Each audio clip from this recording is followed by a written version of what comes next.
to Ordinary Extraordinary, and we're going to show you a tour of our tiny house bus today, so come and have a look.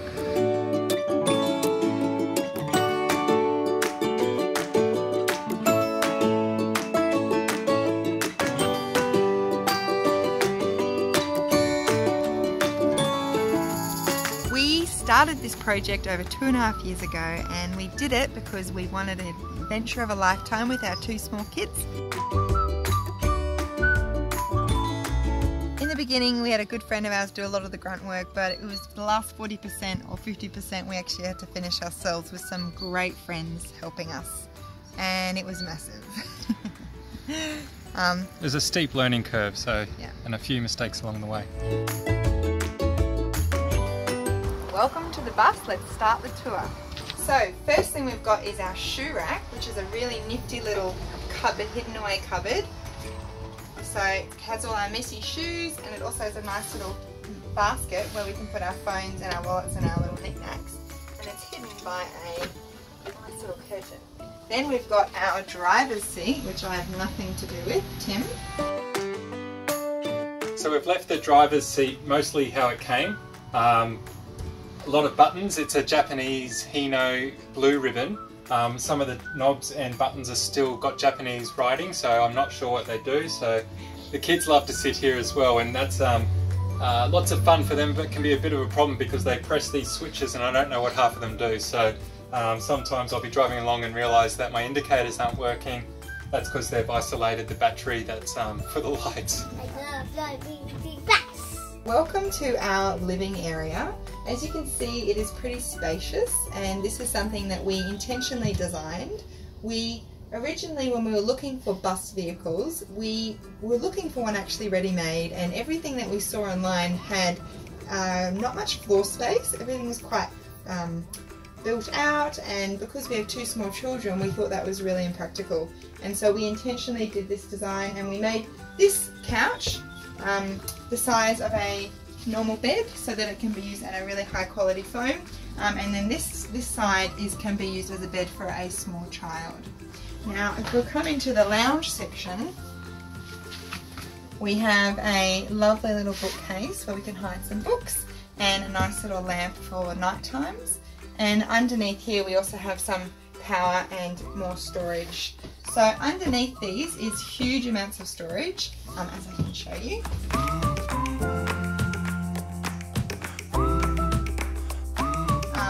One of the best things that I didn't even realise when we were doing this bus is the overhead locker storage. We kind of ummed and ahed about it for a while, but it's actually our most accessible storage, and it's really easy to organise. So we sort of just have little baskets all along here, and it makes life so easy living in a small space as a family.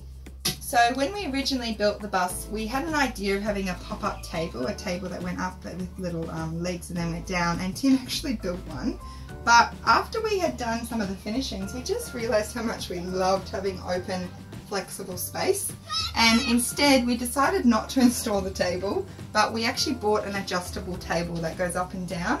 And most of the time we actually sit outside to eat dinner. So we have the option of bringing the table in here to all eat, or sometimes Tim and I will put the table up here and play board games. Most of the time we actually leave it outside, and this is just the kids' play area. This is our kitchen. It is a little bit of a minimalist type design, which we love. A really good friend of ours made it, who's a cabinet maker, and he's very skilled. So we really wanted to have a big bench top, so that we have flexibility of what we do with it, whether it's preparing food. I really love baking and making bread, or if it's doing washing or other sort of home duties. And we went for a bigger type sink, and this was recommended to us by people who live on the road full time, just because it's a good place to put your dirty dishes if you haven't washed them, and just for storage. And then on this side we've got a really great big oven, which is big enough for me to make bread and other things that I love baking, and it's got really, really easy sort of pull-out drawer systems on both sides, so we can have all of our food storage. And it's a really, really easy sort of soft drawer opening system. Thanks, Rob.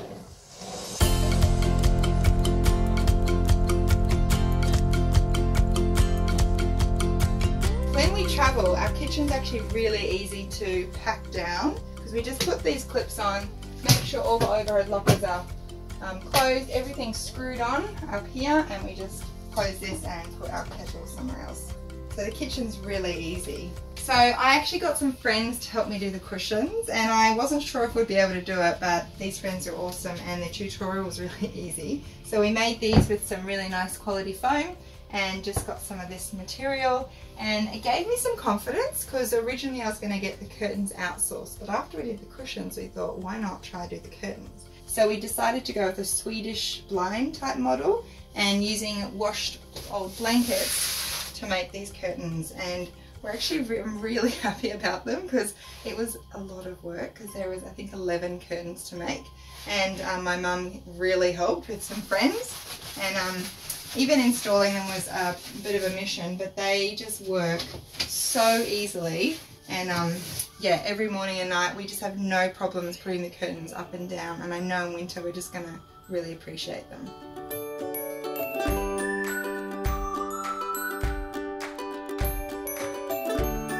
Let's go check out the rest of the house.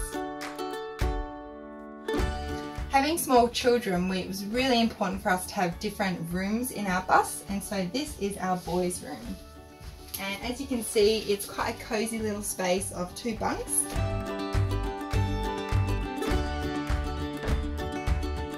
Tim has created a clever little system for making it safe for when our boys get into bed. So we pop them in and then we pop in these little poles to keep them from rolling out. They really, they have a lot of fun in these bunks, climbing in and out. Aren't you boys meant to be sleeping? One of the most surprising things for us is some of the spaces of storage that's been easier than we anticipated. And underneath these bunks we built in storage, which isn't actually that easy to get, so we put things in there we don't use easily. But strangely, underneath the beds are actually the drawers that we use for their clothes. And it's actually really easy and accessible, and we access it all the time. This is our bathroom space. We did this in the later part of the build, and we probably should have done it at the beginning, as I learnt afterwards, but it was a really tricky space to do because we wanted to make sure we did it at a really high quality so we got no water damage, and to make it really functional. So we ended up getting a custom made steel shub made, and then Tim and a friend actually fitted out all the plumbing and the shower system. And we decided to keep the window in because I really like light and I don't like dark and mouldy spaces, and the window opens right up, and we have these really clever little walls that go in, and so it keeps the water in. We decided to go for a composting toilet because we wanted to not have a black water system, and we didn't want to need all the water, and we wanted to be fully off the grid and to be able to go off the grid for ages. So we have a fantastic Nature Loo composting toilet which has a fan in it, and it is actually odorless, which is amazing. When we were designing the bedroom, I really wanted a cozy little nook as our feature, and this bedroom has been all of that. Actually is a really light, lovely space to be in, and the design is quite a cabin space because the wood in here is a lot more of a pine colour than the rest of the bus.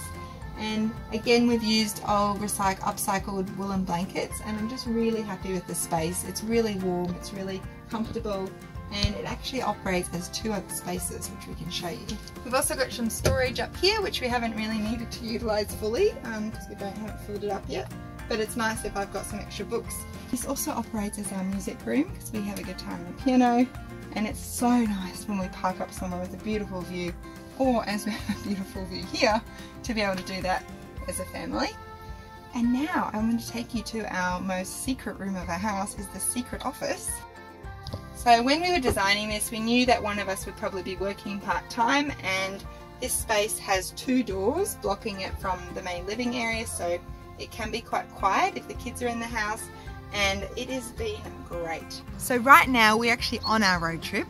and we are exploring the amazing New Zealand as a small family. We have 2 3-year-old twin boys who are ridiculously cute, and if you want to see what we get up to each week, we have a new video each week of our explorations on the bus and also exploring how we parent 2 amazing kids who both also have cerebral palsy. Run baby run, run, run, run, run, run.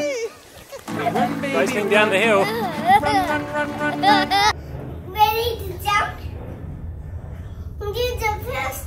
Jump, baby, jump. Jump, jump, jump, jump, jump. Jump, baby, jump. Jump, jump, jump, jump, jump. Jump, baby, jump. Jump, jump, jump, jump, jump. Jump, baby, jump. Jump, jump, jump, jump, jump. Thanks so much for watching our tiny house tour, and if you want to stay in touch and see the journey unfold, Just hit subscribe. hit subscribe and follow us on our weekly videos. Round and round and round.